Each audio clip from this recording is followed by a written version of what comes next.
Apocalypse chapitre 1, verset 3 nous dit: Heureux celui qui lit et ceux qui entendent les paroles de cette prophétie et qui la gardent.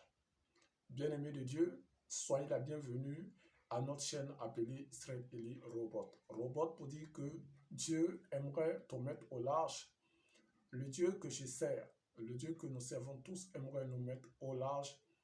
Et Dieu ne peut que le faire qu'au travers de sa parole. Car la Bible nous dit que toutes choses ont été faites par la parole et rien de ce qui a été fait n'a été fait sans sa parole. C'est dans cet élan que nous nous retrouvons afin de nous approprier les bienfaits de la parole, afin d'avoir un temps d'étude sur la parole et des temps de séance de prière. Bien-aimé de Dieu, sois la bienvenue à cette chaîne. N'oublie pas de partager à tes connaissances et de liker. Et je sais que cela pourra aider un frère, cela pourra aider une sœur qui réellement aimera encore plus s'approcher de Dieu. Pour ceux qui nous ont suivis, ont vu que la séance dernière, nous avons vu Jésus avec ses frères. Jésus, la conversation de ses frères avec Jésus, qui lui disait de monter en Judée pour la fête des tabernacles. Nous allons poursuivre la suite. Aujourd'hui, on s'était arrêté au verset 9 du chapitre 7. Nous allons continuer aujourd'hui. Mais bien avant que nous ne puissions poursuivre la suite, j'aimerais que, comme d'habitude, nous puissions faire recours à notre enseignant par excellence et à notre témoin, qui est le Saint-Esprit, afin qu'il puisse nous aider pour que nous puissions avoir la révélation de sa parole. Donc pour cela, bien-aimé de Dieu, j'aimerais que tu puisses t'apprêter et ta Bible avec toi. Et de là, moi aussi, je vais prier, afin que le Saint-Esprit soit au-devant de toutes choses, afin de nous éclairer. Esprit du Père, je te rends grâce pour ces moments que tu nous accordes, d'être dans ta présence. C'est une grâce qui nous a été donnée. Ce n'est pas un mérite. Et nous voulons te dire merci à cela. Esprit de Dieu, je prie maintenant que tu sois le maître afin de nous conduire et de nous éclairer. Il est dit dans Deutéronome 29, 29 que les choses cachées sont à Dieu et les choses révélées sont aux hommes. Ma prière est que tu nous révèles le mystère qui est caché dans ta parole. Ma prière est que tu nous éclaires, oui Seigneur, au travers de ta parole. Que ta parole qui est une lampe à nos pieds puisse éclairer notre âme et notre esprit, afin que nous puissions marcher sur le droit chemin, afin que nous puissions demeurer dans tes voies. Saint-Esprit de Dieu, que ton règne vienne au milieu de nous, au travers de ces temps de méditation et de prière. Que ton règne soit tangible, que ta parole illumine nos cœurs, au nom puissant et précieux de notre Seigneur Jésus-Christ. Amen. Amen. Amen. Bien-aimés de Dieu, nous allons maintenant continuer. Et comme j'ai l'habitude de le dire, je ne veux pas seulement être un lecteur. Oui, je ne veux pas être un lecteur et seulement être un lecteur. Je veux être, en plus d'être un lecteur, une personne qui va réellement se conformer à la parole de Dieu. Comme Paul l'a dit, soyez mes imitateurs comme je le suis du Seigneur. Mon désir aussi pour toi est que tu ne sois pas seulement un auditeur ou un lecteur de la parole, mais que tu puisses aller au-delà. Que toi et moi, que nous puissions conformer au fur et à mesure que nous prenons ce temps dans l'étude et la prière, que nous puissions réellement forger au travers du Saint-Esprit, forger ce caractère qui ne glorifie pas Dieu, afin de nous conformer pleinement aux principes de Dieu. Le but essentiel de ces temps d'étude est d'amener le peuple de Dieu à se conformer pleinement aux principes de Dieu. C'est pourquoi, avant que nous ne puissions commencer, j'aimerais que tu répètes après moi. Éternel Dieu, comme tu l'as dit au travers de ta parole, que c'est toi qui crées en chacun de nous le vouloir et le faire, selon ton bon plaisir. Dans Philippiens 2 au verset 13. Je prie, répète après moi. Je prie, éternel Dieu, crée en moi ce désir ardent. Crée en moi cette soif ardente de pouvoir me conformer à tes principes. Répète encore après moi. Crée en moi, Seigneur, cette soif ardente de pouvoir marcher selon tes voies. Produis en moi, Seigneur, cette haine du péché, que je puisse haïr le péché, que je puisse haïr les mauvaises compagnies, qu'au travers de ces temps de méditation, que tu m'ouvres les yeux, que ta parole qui est une lampe à mes pieds, illumine mon cœur et mon être tout entier, et que je puisse me conformer pleinement à tes voies, que je puisse haïr le péché, que je puisse haïr les mauvaises compagnies, que je puisse haïr les mauvaises compagnies, afin de conformer à toi, au nom puissant et précieux de Jésus-Christ. Que ta parole, qui est esprit et vie, produise la vie en moi. Que ta parole prenne vie en moi. Répète après moi. Que ta parole prenne vie en moi. Au nom puissant et précieux de Jésus-Christ. Amen, amen, amen. Que Dieu bénisse sa parole. On s'était arrêté au verset 9. Nous allons continuer à partir du verset 10. Nous avons vu cette conversation que les disciples et les frères de Jésus ont eu avec Jésus en disant, mais pourquoi le fait que la fête est proche, pourquoi ne pas monter en Judée afin d'aller faire la fête et les frères, afin de te révéler publiquement. C'est ce que les frères de Jésus ont dit la séance dernière en disant, mais s'il est que tu es appelé, il faut que tu te révèles publiquement afin que les disciples aussi sachent réellement que tu es le Christ. Et Jésus a dit, il y a un temps pour toutes choses. Mon heure n'est pas encore arrivée où je dois monter publiquement. Il a dit à ses frères, allez-y. Mais moi, mon heure n'est pas encore arrivée. Après cela, nous sommes maintenant au verset 10. On nous dit, lorsque ses frères furent montés à la fête, il monta aussi lui-même. Pour dire qu'après que ses frères furent montés à la fête en Judée, il monta aussi lui-même. Non publiquement, pour dire qu'il n'est pas monté publiquement, mais comme en secret. Mais comme en secret. Je continue. Les Juifs le cherchaient pendant la fête. Pour dire que les Juifs cherchaient Jésus pendant la fête. Pourquoi? Parce qu'ils cherchaient à lui ôter la vie. Comme je l'ai dit dans la séance dernière, après que Jésus ait guéri un homme, un jour de sabbat, cela a choqué les Juifs. Ils ont dit, mais pourquoi un jour de sabbat, toi tu guéris quelqu'un? Et en plus de cela, il a encore dit que le pain que vos parents ont, vos pères ont mangé dans le désert, ce pain-là n'est pas à comparer au pain que moi je vous ai donné. Et ce pain que moi je vous donne est le pain de vie. Et par la suite, il a dit, si vous ne mangez de mon corps et que vous ne buvez de mon sang, vous ne pouvez pas être mes disciples. Donc, cette parole encore est venue choquer ces Juifs-là, est venue choquer encore la foule. Et une partie de la foule même s'est éloignée après avoir entendu cette parole. Ils ont dit, mais comment est-ce que toi tu peux nous dire de manger ton corps et ta chair et de boire ton sang? Comment peux-tu dire de tels propos? Comment peux-tu dire de telles paroles? Gloire à Dieu. Donc cela a touché réellement, cela a choqué la foule. Et une partie de la foule est partie. Donc après que ces choses se sont produites, les Juifs maintenant cherchaient à nuire à la vie de Jésus. Donc au verset 11, les Juifs cherchèrent pendant la fête.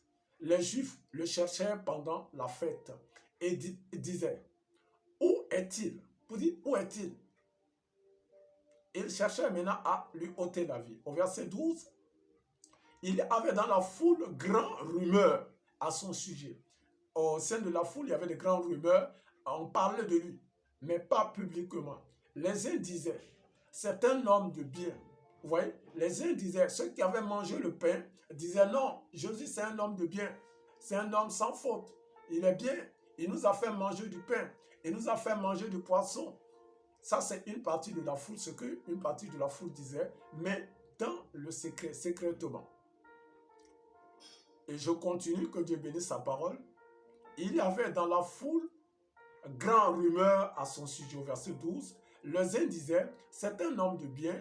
Je continue. D'autres disaient, non, il égare les gens. Et pour dire, ceux ayant entendu Jésus dire, si vous ne mangez de mon pain, et si vous ne mangez de mon corps et que vous ne buvez de mon sang, vous ne pouvez pas être mes disciples, vous ne pourrez pas recevoir la vie éternelle. Pour dire, ces personnes-là, ayant reçu cette parole, on dit non, mais il égare les gens. Ce gars-là, il nous donne de faux enseignements. Pour dire, il amène le peuple à l'égarement. Or, Jésus a dit que je suis venu pas pour les justes, mais pour les brebis égarées d'Israël. Et lorsque Jésus était dans le jardin et qu'il faisait sa prière, dans le jardin de Gethsémani, il a dit, Père, tout ce que tu m'as donné, je les ai gardés en toi. Aucun d'eux ne s'est égaré, sinon le fils de la perdition, afin que ta volonté soit faite. Afin que ce qui est dit dans les Saintes Écritures puisse s'accomplir. Donc, Jésus, en aucun jour, n'a été l'objet d'un égarement d'une brebis. Il a toujours cherché à rassembler les brebis. Il n'a cherché en aucun jour à égarer aucune personne. Mais nous voyons ici qu'on l'accusait d'être une personne qui égare toute une assemblée, toute une multitude. Vous voyez, je continue au verset 13. Personne toutefois ne parlait publiquement de lui. Personne toutefois ne parlait publiquement de Jésus. Mais il le disait en secret. Par crainte des Juifs, puisqu'ils ne savaient pas d'abord quelle était la décision des Juifs. Par crainte des Juifs, chacun chuchotait. Ceux-là chuchotaient du bien pour ce qu'il a guéri les malades, pour guérir, le fait qu'il guérissait les malades, pour le fait qu'il les a donnés à manger, pour le fait que réellement ces paroles étaient des paroles de consolation. Mais d'autres voyaient d'un mauvais œil le Seigneur Jésus-Christ parce qu'il disait que ces paroles étaient poignantes, ces paroles étaient des paroles qui réellement qu'on ne comprenait pas, qui égaraient les gens. Et je continue au verset 14, que Dieu bénisse sa parole. Vers le milieu de la fête, on dit vers le milieu de la fête, Jésus monta au temple et il enseigna. Pour dire, vers le milieu de la fête. N'oublions pas que cette fête durait pendant une semaine. Et donc, comme je le disais, c'était au 7e mois de l'année, le 15e jour jusqu'au 22e jour du mois. Donc, nous voyons ici, c'était entre le 3 et le 4e jour de la fête. On dit, vers le milieu de la fête, Jésus monta au temple et il enseignait. Les Juifs s'étonnaient, disant, comment connaît-il les Écritures, lui qui n'a point étudié? Vous voyez? Donc, étant dans le temple et qu'il enseignait, les Juifs, ceux qui l'ont connu auparavant, sachant que c'était le fils du charpentier, lui, il disait, mais celui-là, on ne l'a pas vu étudier. Il n'a pas fait son école. Il n'a pas une notion des Saintes Écritures et de l'école. Il n'a pas été à l'école, mais nous voyons qu'il connaît les Saintes Écritures. Comment a-t-il pu découvrir cela? Et nous voyons que Jésus avait le Saint-Esprit. Le Saint-Esprit nous aide à sonder tout ce qui est mystère, tout ce qui est caché. Le Saint-Esprit en nous révèle les choses cachées. C'est pourquoi il est dit dans Deutéronome 29 au verset 29 que les choses cachées sont à Dieu et les choses révélées sont aux hommes. Et nous voyons que Jésus, dans sa communion avec le Saint-Esprit, n'ayant pas fait l'école, n'ayant pas étudié, le Saint-Esprit en lui révèle les mystères cachés de la parole. Non seulement il arrivait à lire les Saintes Écritures, mais il arrivait à révéler le mystère caché de la parole, de ce que ceux-là même qui ont eu à faire des longues études, ils arrivent à lire la loi, mais ils n'arrivent pas à découvrir le secret caché de la parole. Et pour dire en d'autres termes, ils n'arrivent pas à voir la révélation de la parole. Puisque nous voyons que dans ce temple, l'enseignement que Jésus donnait au peuple édifiait le peuple. Une grande partie, une grande majorité était touchée par ces enseignements. Se disait, mais waouh, quel genre d'enseignement? On n'a jamais reçu ce genre d'enseignement-là.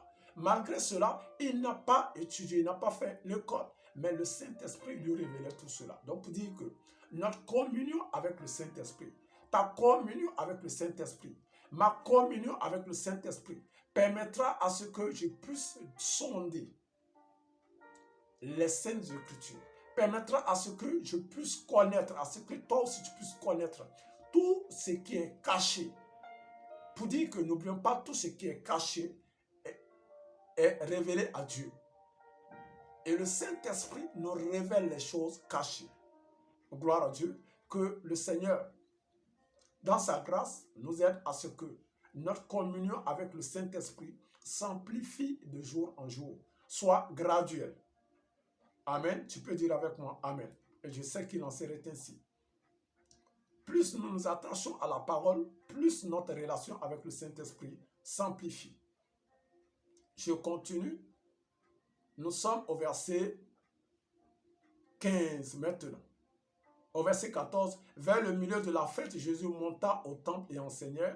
Au verset 15 maintenant, les Juifs s'étonnaient, disant, comment connaît-il les Saintes Écritures, lui qui n'a point étudié? Au verset 16, Jésus leur répondit, ma doctrine n'est pas de moi. Pour dire, ma doctrine, ce que vous entendez de moi n'est pas de moi, mais de celui qui m'a envoyé. Ce que vous entendez ne provient pas de moi, mais de celui qui m'a envoyé. Pour dire que je ne viens pas faire ma volonté, mais je viens faire la volonté de celui qui m'a envoyé. Et je continue au verset 17. Et là, il dit, si quelqu'un veut faire ma volonté, il connaîtra si ma doctrine est de Dieu. Pour dire que c'est vous qui m'écoutez, si vous voulez faire ma volonté, vous saurez réellement si ma doctrine vient de Dieu ou si elle ne vient pas de Dieu. Il dit, si quelqu'un veut faire sa volonté, il connaîtra si ma doctrine est de Dieu. Et si je parle de moi-même, si je parle de ma personne, celui qui parle de son chef, et celui qui parle de sa personne, cherche sa propre gloire. Je reprends, si quelqu'un veut faire sa volonté, il connaîtra si ma doctrine est de Dieu. Pour dire, si quelqu'un veut faire sa volonté, il saura réellement si la doctrine vient de Dieu ou pas, ou si je parle de moi-même. Je continue au verset 18. Que Dieu bénisse sa parole. Celui qui parle de lui-même cherche sa propre gloire. Pour dire, celui qui parle de lui-même cherche sa propre gloire. Et nous voyons que Jésus n'est pas venu parler de lui-même. Il est venu parler du Père. Il dit, mais celui qui cherche la gloire de celui qui l'a envoyé, celui-là est vrai. Pour dire, celui qui cherche la gloire de celui qui l'a envoyé, celui-là est vrai. Et nous voyons que Jésus n'est pas venu chercher sa propre gloire, mais il est venu chercher la gloire de celui qui l'a envoyé. Donc, en d'autres termes, nous dirons que ce qu'il dit est vrai. Il dit, et il n'y a point d'injustice en lui. Pour dire, cette personne qui ne vient pas parler de lui-même, mais qui parle de celui qui l'a envoyé, en cette personne, il n'y a point de justice. Puisque la personne ne vient pas parler de lui-même, mais vient parler de celui qui l'a envoyé. Donc, cette personne est juste. Il ne peut pas être dans l'injustice. Je continue au verset 19. Moïse ne vous a-t-il pas donné la loi? Il dit ici, il les interpelle ici en disant, Moïse, que vous prétendez connaître, Moïse, que vous prétendez être votre Père et votre Seigneur, celui-là qui vous a donné la loi. Il dit, Moïse ne vous a-t-il pas donné la loi? Moïse ne vous a-t-il pas donné la loi? Et nul de vous n'observe la loi. Pour dire, Moïse vous a donné la loi, mais nul de vous n'observe cette loi que Moïse vous a donnée. Pourquoi cherchez-vous à me faire mourir? Pour dire, pourquoi cherchez-vous à me faire mourir? Si Moïse vous a donné la loi et que vous savez le contenu de la loi même parle de ma venue. Moïse même a parlé de moi. Moïse même a parlé de moi, de ma venue. Et donc, en temps normal, vous ne devez pas chercher à me faire mourir. Vous ne devez pas chercher à nuire à ma vie. Puisque Moïse lui-même a parlé de moi, il dit, un autre prophète viendra. Écoutez-le et suivez-le. Et donc, je continue au verset 20. La foule répondit, tu as un démon. Voici. Après que Jésus leur demande, mais pourquoi vous cherchez à me faire mourir? Il trouve comme prétexte que Jésus a un démon. Vous voyez? Après que Jésus leur demande à la foule, pourquoi vous cherchez à me faire mourir? Le prétexte qu'il trouve dit non, tu as un démon. Tu es possédé. C'est pourquoi nous voulons te faire mourir. Vous voyez, du mensonge, rien n'est fondé dans ce qu'ils disent. Je dis bien, rien n'est fondé. La foule répondit, tu as un démon. Qui est ce qui cherche à te faire mourir? Ils disent ici, qui est celui-là qui cherche à te faire mourir? Tout ce qu'ils disent même ne sont même pas fondés. Au verset 21, Jésus leur répondit, j'ai fait une œuvre et je vous en ai. Et Jésus leur répondit, j'ai fait une œuvre et vous en êtes tous témoins. Gloire à Dieu. Jésus dit ici, moi, j'ai fait une œuvre et vous en êtes tous témoins. Vous en êtes tous témoins de l'œuvre que j'ai faite. La guérison, le miracle et tout ce que je faisais, c'est une œuvre que j'ai faite, l'œuvre de mon Père. Mais vous en êtes tous témoins. J'ai guéri ce malade. Je vous ai donné à manger, j'ai multiplié le pain. Vous en avez mangé. Vous avez mangé le poisson, vous avez mangé le pain. Vous avez vu les paralytiques s'élever. Où est quelque chose d'injuste en tout cela? J'ai fait une œuvre. Et vous en êtes tous témoins. Je ne l'ai pas fait dans le secret, mais je l'ai fait publiquement. Et je ne l'ai pas fait pour que mon nom soit honoré. Je l'ai fait afin que la gloire soit rendue à Dieu, à celui que vous prétendez connaître. Et tout ce que je fais, c'est pour la gloire de son nom. Et Jésus continue. Il dit, Jésus leur, Moïse vous a donné la circoncision. Jésus continue en disant, Moïse vous a donné la circoncision. Non qu'elle vient de Moïse, car elle vient des patriarches. Vous dites, Moïse vous a parlé vous a donné la circoncision. Mais cela ne veut pas dire que la circoncision vient de Moïse. La circoncision ne vient pas de Moïse, mais elle vient des patriarches. Et vous, elle vient, non qu'elle vient de Moïse, car elle vient des patriarches, et vous circoncisez un homme le jour de sabbat. Pour dire que Moïse vous a donné la circoncision parce qu'elle vient des patriarches. Et vous faites la circoncision d'un homme le jour de sabbat. Et c'est bien. Jésus ne s'oppose pas à ça. Il nous continue. Il dit, si un homme reçoit la circoncision le jour du sabbat, afin que la loi de Moïse, nous sommes au verset 22 et verset 23, afin que la loi de Moïse ne soit pas violée, pourquoi vous irritez-vous contre moi de ce que j'ai guéri un homme tout entier le jour du sabbat? Pour dire que si vous vous efforcez à appliquer la circoncision un jour de sabbat afin que la loi soit honorée, pourquoi moi qui guéris un homme le jour de sabbat, vous vous opposez à cela? Vous voyez? Pourquoi vous vous opposez à cela? Et il continue au verset 24, il dit, ne juge pas selon l'apparence. Ne jugez pas selon l'apparence, mais jugez selon la chair. Mais jugez selon la justice.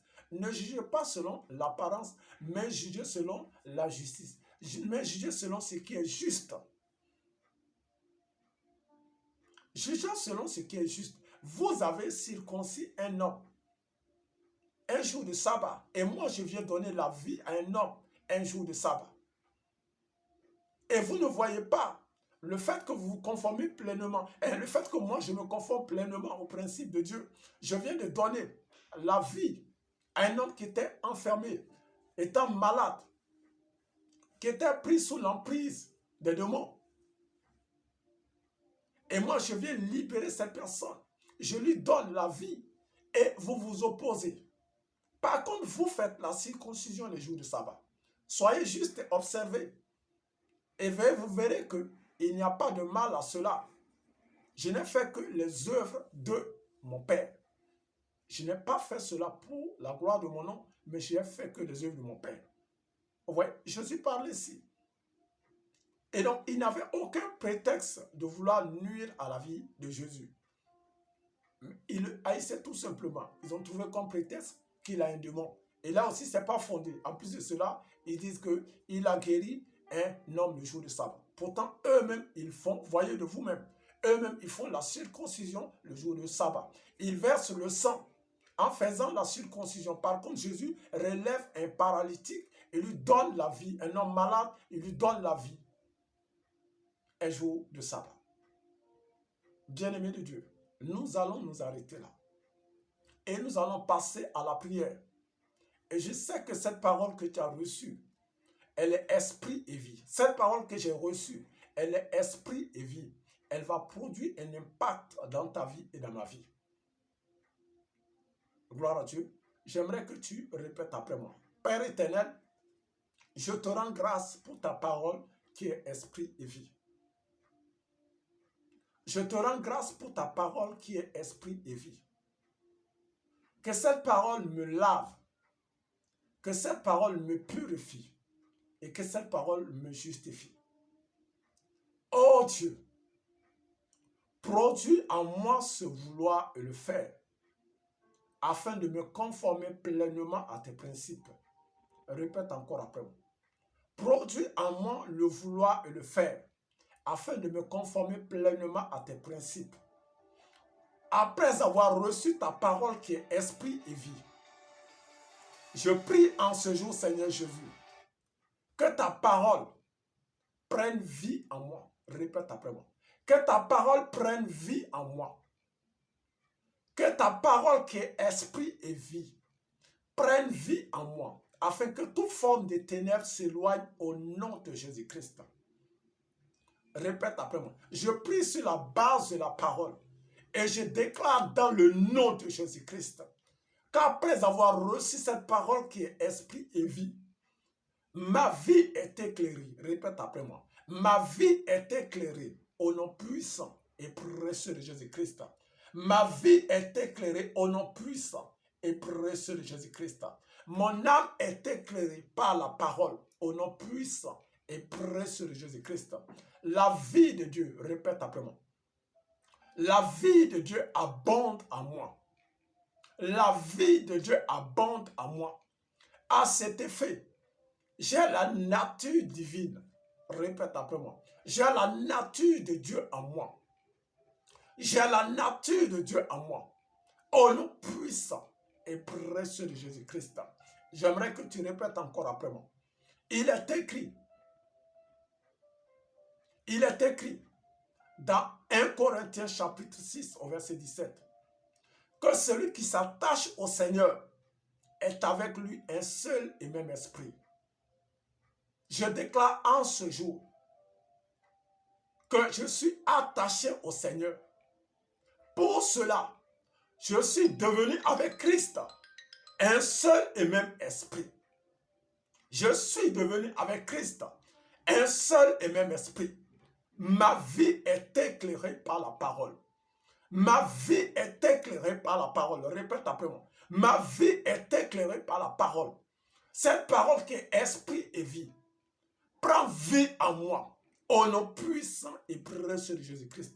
Répète après moi. Si je vis, ce n'est plus moi qui vis, mais c'est Christ qui vit en moi. Et si Christ vit en moi, c'est l'espérance de la gloire au nom puissant et précieux de Jésus-Christ. Répète encore après moi. Ceux-ci s'appuient sur les chars, ceux-là sur les chevaux. Mais moi, et tu peux dire ton nom, moi, Israël Élie, je m'appuie en l'Éternel Dieu. Et je déclare haut et fort que ma vie en Christ est une vie victorieuse. Répète après moi. Ma vie en Christ est une vie victorieuse au nom puissant et précieux de Jésus-Christ. Je suis appelé à vivre une vie victorieuse. Je suis appelé à vivre une vie victorieuse. Je suis condamné, répète après moi. Je suis condamné à vivre une vie éternelle en Christ, au nom puissant et précieux de Jésus-Christ. Puisque mon âme est attachée à Christ et que l'Esprit de Dieu habite en moi, j'ai reçu la nature divine. À cet effet, je déclare haut et fort que l'échec est banni de ma vie, au nom puissant et précieux de Jésus-Christ. Tu vas encore répéter après moi.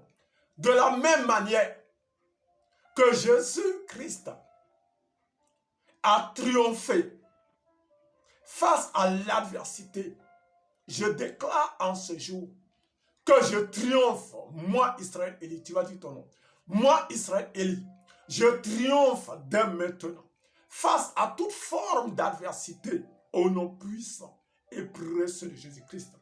Ma vie est condamnée à la réussite. Ma vie est condamnée à la réussite au nom puissant et précieux de Jésus-Christ. De la même manière que Jésus a triomphé face à ses adversaires, je déclare en ce jour que je triomphe face à toute forme d'adversité, face à toute forme d'adversité au nom puissant et précieux de Jésus-Christ. Car la parole de Christ prend vie à moi. C'est pourquoi je déclare toute forme d'infirmité ayant pris place dans ma vie, libérez maintenant mon corps, libérez maintenant mon âme au nom puissant et précieux de Jésus-Christ. Répète après moi. Je suis condamné à réussir. Je suis condamné à réussir. Je suis condamné à réussir. Parce que j'ai reçu, répète après moi, tu dis ton nom. Moi, Israël Élie, j'ai reçu l'Esprit de Christ. C'est pourquoi je déclare, tu dis après moi, que je suis condamné à réussir. L'échec n'a plus sa place dans ma vie. L'échec n'a plus sa place dans ma vie. Et tu dis encore ton nom. Répète, tu dis à ton nom en même temps. Moi, Israël Élie, s'il y a une chose dans ce monde que je ne peux pas faire, c'est l'échec. Je suis condamné à réussir. Répète après moi. Si Christ a réussi à sa mission, je réussirai à la mission à laquelle j'ai été appelé. Ma vie est condamnée à la réussite. Je ne peux pas échouer dans ce que j'entreprends. Répète après moi et tu dis encore ton nom. Moi, Israël Élie, je ne peux pas échouer dans mes entreprises. Je ne peux pas échouer dans ce que j'entreprends. Je ne peux pas échouer dans mes affaires. Répète encore après moi. Je ne peux pas échouer dans mes affaires. Je ne peux pas échouer dans mes activités. Je ne peux pas échouer dans mes entreprises. Je ne peux pas échouer dans ce que j'entreprends. Parce que j'ai reçu, répète avec moi, tu dois le dire avec conviction. Parce que j'ai reçu l'Esprit de grâce. J'ai reçu le Saint-Esprit. Et le Saint-Esprit habite en moi. Je suis le temple du Saint-Esprit. C'est pourquoi je déclare en ce jour, avec ferveur, que je suis condamné. Répète après moi. Moi, Israël Élie, tu dis ton nom. Moi, Israël Élie, je suis condamné à la réussite. Je suis condamné à la réussite. L'échec n'est pas mon partage. Ma vie est condamnée à la réussite. Au nom puissant et précieux de Jésus-Christ. Ma vie est condamnée à la réussite. Répète, tu vas répéter après moi encore. Ma vie est condamnée à la réussite. Tant que je demeure ferme en Christ, je suis condamné à la réussite. Je suis condamné à la réussite au nom puissant et précieux de Jésus-Christ. Au nom puissant et précieux de Jésus-Christ. Amen, amen, amen. Bien-aimé de Dieu, ces paroles sont gravies. Parce qu'il est dit, par tes paroles, tu seras justifié. Par tes paroles, tu seras condamné. Et la vie et la mort sont au pouvoir de la langue. Et quiconque aime en mangera les fruits. Tu viens de recevoir une peine, une condamnation à la vie éternelle. Puisque tu as donné ta vie à Christ. Tu es condamné à réussir. Je suis condamné à réussir. Tout ce que nous entreprenons sur la base de la parole, qui est une tour forte, nous sommes appelés à réussir. Je viens te dire que nous ne pouvons plus échouer.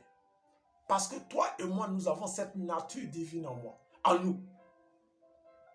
Je viens te dire, Tu as reçu la nature divine. J'ai reçu la nature divine.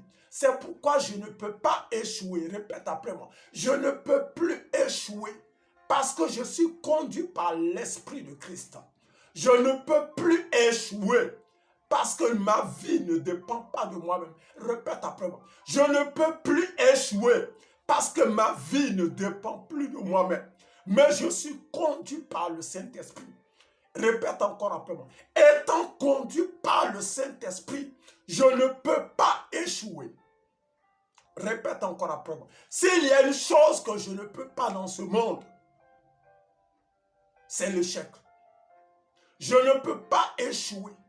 Répète encore après moi. Si Christ n'a pas échoué à sa mission, ce n'est pas moi, étant conduit, répète encore après moi, étant conduit par le Saint-Esprit qui échouera à ma mission. Je réussirai dans le couloir de mon appel. Répète après moi et tu dis ton nom. Je réussirai dans le couloir de mon appel. Je réussirai dans le couloir de mon appel. Au nom puissant et précieux de Jésus-Christ. Amen, amen, amen. Bien-aimé de Dieu, ça a été un réel plaisir pour moi de partager ces moments avec vous. Pour terminer, j'aimerais prier pour toi afin que le Saint-Esprit te rappelle à chaque fois ces paroles. Tu viens de faire une prière qui va bouleverser le monde des ténèbres. Je viens te rappeler, tu vas faire une prière tu viens de faire une prière, nous venons de faire une prière qui est en train de bouleverser le monde des ténèbres. Mais l'ennemi va chercher à vouloir te faire douter de cette parole, de cette prière. Mais crois qu'elle est déjà scellée dans le nom de Jésus-Christ. Je veux prier. Père, je te rends grâce parce que tu as été avec nous tout au long de ces moments. Que ton nom soit glorifié, que ton nom soit exalté. Je prie et je scelle cette prière dans le nom de Jésus. Et ma prière est que tu rappelles à tes enfants, oui, à nous qui sommes tes enfants, que nous avons reçu cette nature divine. Oui, qui est le Saint-Esprit, qui fait que nous ne pouvons plus échouer. Toutes les fois que nous serons face à certaines circonstances de la vie, face à certaines épreuves de la vie étant conduits par le Saint-Esprit, que tu nous rappelles ces temps de prière, que tu nous rappelles ces paroles qui ont été scellées dans le sang de Jésus, afin que nous puissions demeurer fermes au nom puissant et précieux de Jésus-Christ. Amen, amen, amen. Bien-aimé de Dieu, ça a été un réel plaisir pour moi de partager la parole de Dieu avec vous. Nous allons nous retrouver le jour à venir pour la suite. On s'était arrêté au verset, on vient de s'arrêter au verset 22. Par la grâce de Dieu, au cours de la semaine, nous allons encore nous retrouver pour la suite. Bien-aimé de Dieu, si ces temps d'études et de méditation ont été une bénédiction pour toi, tu peux la partager à tes connaissances et n'oublie pas de t'abonner s'il est que c'est ta première fois que tu ne t'es pas encore abonné. Je t'invite à t'abonner, like surtout la vidéo et n'oublie pas de partager à tes connaissances, partager à un grand nombre afin qu'ils eux aussi soient bénis. Bien-aimé de Dieu, je sais que la parole va produire son effet car la Bible dit que toutes choses ont été faites par la parole et rien de ce qui a été fait n'a été fait sans la parole. Pour ceux qui réellement aimeraient être en partenariat avec la mission, n'hésitez pas, votre soutien sera la bienvenue. Vous pourrez nous contacter à ce numéro plus 226 78 33 39 96. Un numéro WhatsApp à laquelle vous pourrez envoyer une note vocale ou un appel et de là on pourra vous joindre. Bien-aimé de Dieu, c'était votre serviteur le pasteur Israël Eli.